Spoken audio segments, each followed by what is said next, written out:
To create a daily agenda, click Add New Flow and select our daily agenda template. Set the schedule for your flow. If you want it to run daily, select every weekday and the time you want it to run.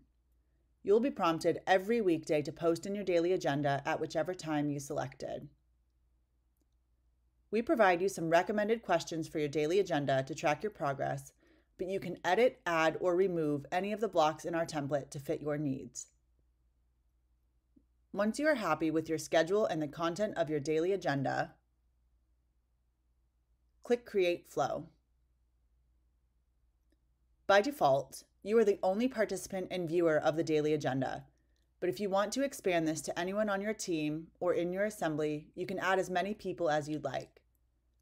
You can also change who has visibility into your daily agenda. By default, it's only you, but you can change it to allow anyone you choose to view your responses. Once you've confirmed who you want to share your daily agenda with, click Done. And there you have it, your daily agenda awaits you.